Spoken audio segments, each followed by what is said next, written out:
This is the face of two people who have spent the last 3 hours recording I guess it's going to be like a 19-minute podcast about what might happen with Dallas Goedert. You will find in this episode that we successfully predicted at last exactly what's going to happen. Yes. Yeah. Be podcasters, they said. It'll be great, they said. I guess it comes with the territory. We were hoping to, provide some insight on what was happening with Dallas Goedert.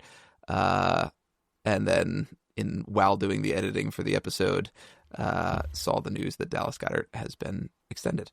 7 minutes ago. As Shane mentioned, fortunately, we actually were right about it. So whether or not any of you people watching want to believe us that we recorded before the extension is, I guess, up to you. But here we are. And enjoy, I suppose. Enjoy this episode of Cat Class. It does, I will say, sorry, I'm going to cut off our nice ending there. I nailed it too. For anyone watching and wondering why in the world will I watch this, the purpose of the episode does get into like what was happening with Dallas Goedert's contract and why it was such a weird situation, which is still true. It was a weird situation, and obviously it's resolved now. But if you wanted to know what in the world was going on and why it was going on that way, watch the episode. Welcome to Cap Class on the Pinpool Network. I'm your host, Shane Gorson, joined by this absolute unit of a cap expert, Jim Conklin, here to bring you what the people want: salary cap and contract lessons with a Philadelphia Eagles emphasis. Hey, Shane. Hi. So today in our class, we're going to be discussing the wildly confusing, dramatic, kind of never-ending saga that is Dallas Goedert's contract with the Eagles.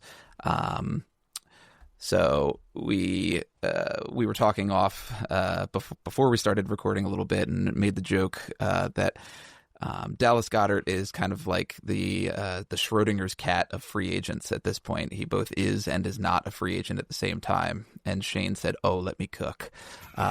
So if you happen to be a YouTube watcher or someone who has the ability to watch rather than listen to this, highly recommended, as Shane worked up this wonderful picture of Dallas Goedert with a cat's paw in a box, because he is Schrödinger's free agent, both kind of a free agent and not a free agent at the same time. And man, is it confusing. So we thought here in class we might try to straighten things out a little bit for the people. So let's break it down. So it's going to be complicated. Entering the offseason, Dallas Goedert was set to be a free agent, or at least that is what we all thought. But here we are, a week into free agency, and apparently he's still here in a weird limbo state. So what's going down, Jim? Yep. So he definitely was originally kind of believed by most people to be a free agent.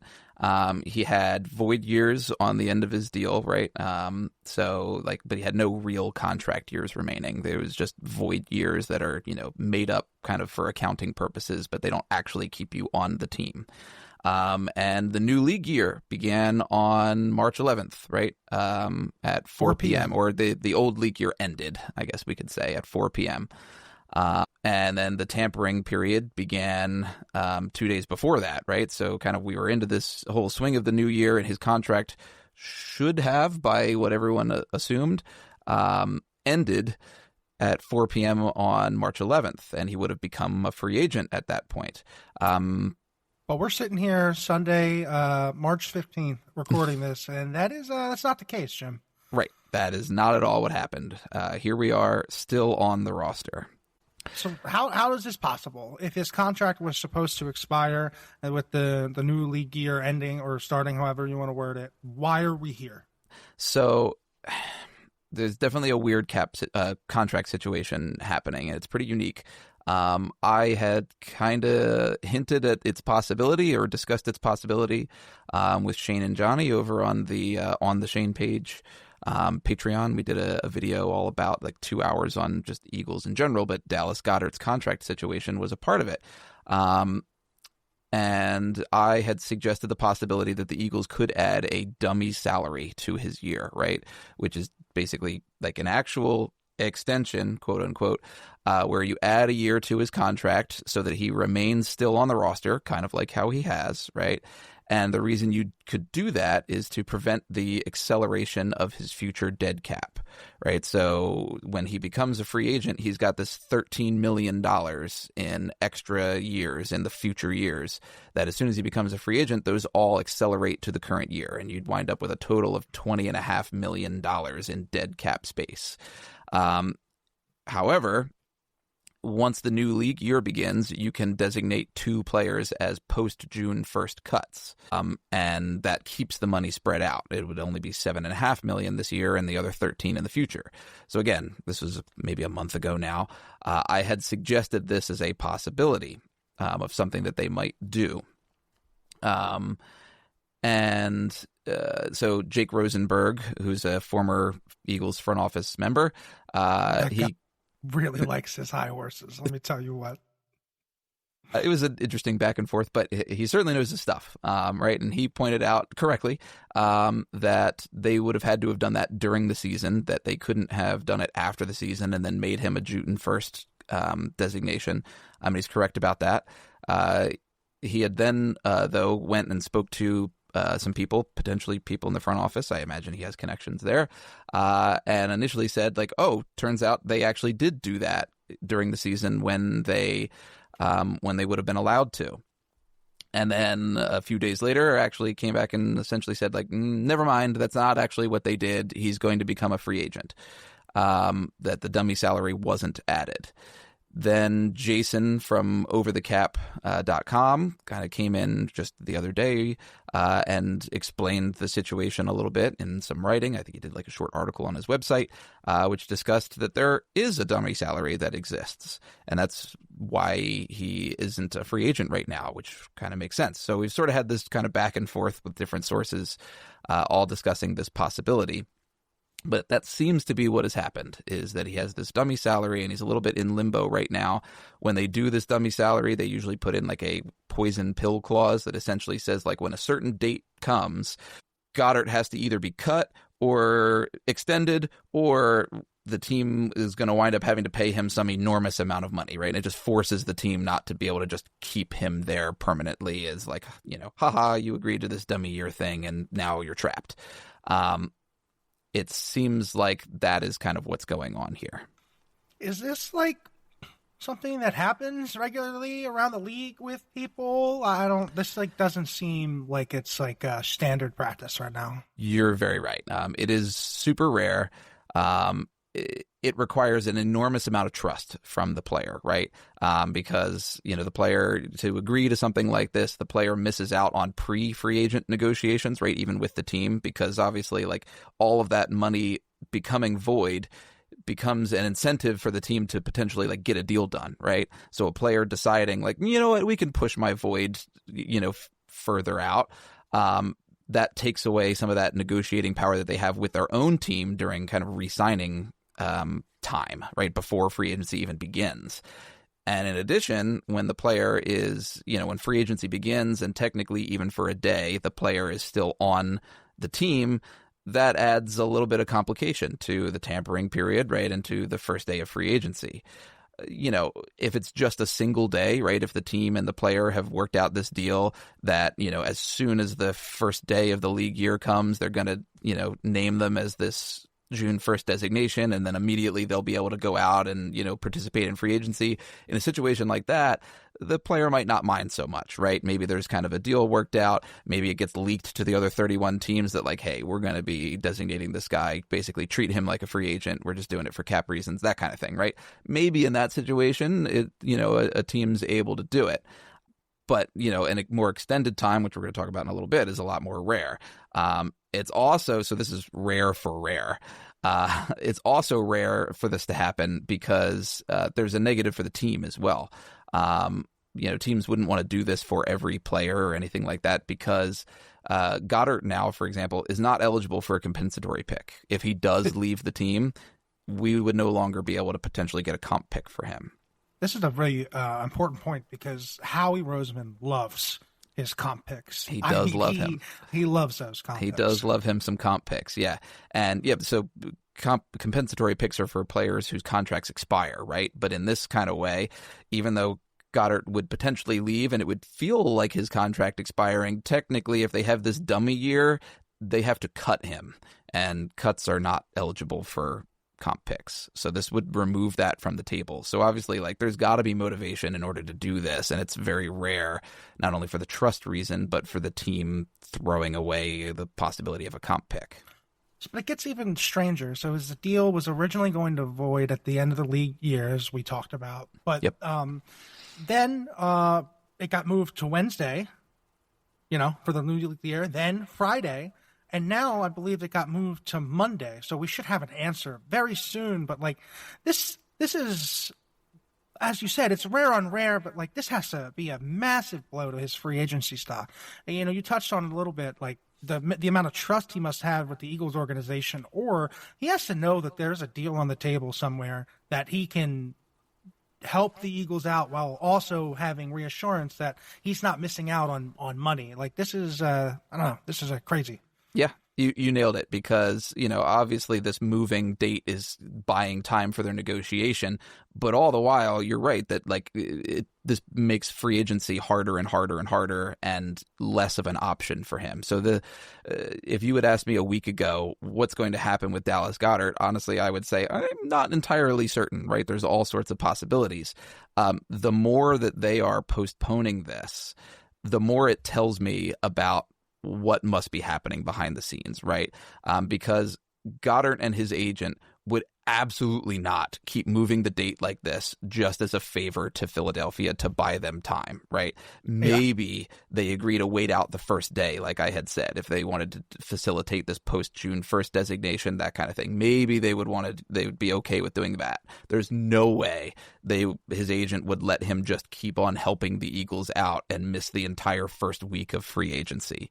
No good agent, anyway. Right. No good agent would do that. So absolutely, I think that suggests that there are some things happening, that there's probably, like you mentioned, a deal likely on the table. And all of this kind of leads to, in my opinion, 4 possible outcomes here. So first is, then I think probably most likely, the Eagles have already agreed kind of in a handshake with a very acceptable contract with Dallas Goedert, right? Maybe he still wants to feel out the market though, right? So they said, okay, we've agreed in principle to this contract. We're going to let you go feel out the market. And they've given him some time to do so. Probably at this point ends with him taking the Philly deal because, free agency is cooling down by now, right? The team would be interested in this because if they're, moving the date back and, his future money isn't accelerating and hitting the cap, that's good for them, right? Especially if they wind up bringing him back. It avoids that $13 million in extra dead money. Also, Dallas Goedert would maybe be willing to do this because if he has a deal, like a handshake with the Eagles, then it's not so bad that the free agent market is not working out for him. But meanwhile, he has the time to maybe go out there and see what the market is like, right? Have his agent go do some sleuthing, even though he's technically still with the Eagles. But, tampering happens. Tampering's a lie. We'll get into it, but tampering's a lie. Right. So that's probably the most likely outcome, right? That maybe he's out there being able to test some things out, but he has a deal with the Eagles worked out, and he's going to probably, I would say, come back and accept that deal. Second possibility is basically the same as above, but maybe his market actually is pretty good out there and he finds some sort of deal. In that case, if he finds a deal that he likes, then this whole like being held hostage for a week thing would have turned out okay. And at that point, maybe he's okay that the Eagles do this and they do the post-June 1st designation. They save the money like how they wanted to, and he still goes to a different team and gets some good deal, right? Again, he wouldn't gamble on that without having a deal in his back pocket, but maybe it works out with another team and he goes off somewhere and the Eagles still get the financial benefit. Option number 3, or potential outcome number 3, which I think is a lot less likely than the first two, is that he does move on, right? And that the team doesn't designate him as a post-June 1st cut. Now, again, Rosenberg mentioned that the team can't make him a June 1st cut if they didn't have this all done during the season, and he's very right about that. And maybe they didn't have it during the season, and this would be the outcome. But I find all of that odd.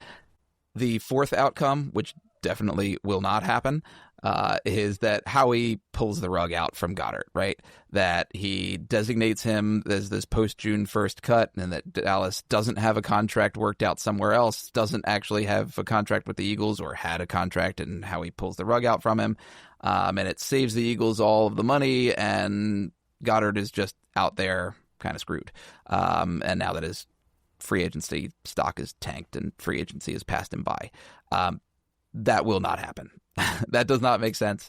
That would be the death of Howie Roseman as the stupidest thing he's ever done in his life. It'd be resigning effectively. Right. No agent or player would ever trust him again. That would not happen. I put it here because I guess technically it's possible, but there's no way that's going to happen. Howie's not that dumb, and he's not that much of a jerk. Especially to players that have been there for a long time. So I think those are the four things. Sorry, go ahead. No, a lot of what Howie does is based off mutual trust. You can't push years back. You can't invest in a player and do all of that if you don't trust that both the player and the front office is going to remain truthful to what's said. Right. It's why Goedert and his agent are hypothetically okay with this whole arrangement to begin with, because Howie has earned the trust of, players and agents from prior experiences. This entire arrangement wouldn't be possible in the future if Howie goes and, pulls the rug out from Goedert now. That's not going to happen. But those are the four things that I suppose are technically possible. The first two much, much more likely than the last two. Now that you've broken it all down, I really think that considering our current depth at tight end and I just think an overall lack of options out there, him coming back makes the most sense for the Eagles. He's familiar with the team. He's familiar with Jalen Hurts, and especially with us starting a brand new offense, the less new pieces that have to work together, probably the faster this whole unit's going to come together. That's a good point. I think if you had asked me earlier on, I would have said I'd like to pass on bringing Dallas Goedert back, and maybe parts of me still feel that way. I think there was, a bit of a drop-off in production last year. I think his blocking really struggled last year. Arguably, it was an effort issue. I've seen some analysis that has suggested that, or, some tape review. And that's unfortunate, but maybe a new contract helps inspire that. Maybe he was concerned about injury, right, in last year and was trying to avoid an injury, and maybe that is what led to what seemed like an effort drop-off. But you make a good point, right, that there's a continuity there. It's also, not a great tight end class in the draft. There's a lot of depth, but not a whole lot of high end talent. So replacing a guy like Goedert through the draft immediately might be kind of tough. I could see this winding up a good decision. It also adds some flexibility cap wise, right? If he does stay, then that money doesn't accelerate into the new into this current year, which maybe adds up or allows for some flexibility with like an AJ Brown trade. I know there's been some spoiler alert. We might be talking about that next, but I know there's been some rumors of those two situations being tied together, and that's not unreasonable. So there might be some of that involved as well. Which would kind of explain some of the complexities that are currently going on with this situation. Yeah. Yep. For sure. So I think that's the situation, my man. Yeah. I mean, I have a much better understanding of what's going on, but I don't still, just to put a last point on it. This is crazy. This is a very crazy thing to do. I don't know if we'll ever see it done. I mean, obviously it's a copycat league, If we do it, somebody else is going to do it. But good time for cap nerd content. We started it at the right time. But anyway, thank you so much for attending class today on the Pinpool Network. Consider subscribing to the Eagles Film Room Patreon to support the Pinpool Network and to gain access to more great content. For Jim Conklin, I'm Shane Gorson, and we'll see you next class. It's tax season, and at LifeLock, we know you're tired of numbers. But here's a big one you need to hear. Billions. That's the amount of money in refunds the IRS has flagged for possible identity fraud. Now here's another big number, 100 million. That's how many data points LifeLock monitors every second. If your identity is stolen, we'll fix it guaranteed. One last big number, save up to 40% your first year. Visit LifeLock.com/podcast for the threats you can't control. Terms apply. Did you know only 6% of people are getting enough fiber? That's why Quaker created Fiber February, a month-long movement to show your gut a little more love. It's like dry January, only easier and more delicious. Quaker has over 100 delicious options that are a good source of fiber. So go buy Quaker Oats today and join the Fiber February movement for a healthy gut. Does it ever feel like you're a marketing professional just speaking into the void? But with LinkedIn ads, you can know you're reaching the right decision makers, a network of 130 million of them, in fact. You can even target buyers by job title, industry, company, seniority, skills, and did I say job title? See how you can avoid the void and reach the right buyers with LinkedIn ads. Spend $250 on your first campaign and get a free $250 credit for the next one. Get started at linkedin.com/campaign. Terms and conditions apply. Zootopia 2 has come home to Disney+. Let's go! Get ready for a new case. We're the greatest partners of all time! New friends. Gary the Snake. And your last name? The Snake. Dream Team. New habitats. Zootopia has a secret reptile population. You can watch the record-breaking phenomenon at home. Zootopia 2, now available on Disney+, rated PG. And right now you can get Disney+ and Hulu for just $4.99 a month for 3 months with a special limited time offer. Ends March 24th. After 3 months, plan auto renews at $12.99 a month. Terms apply.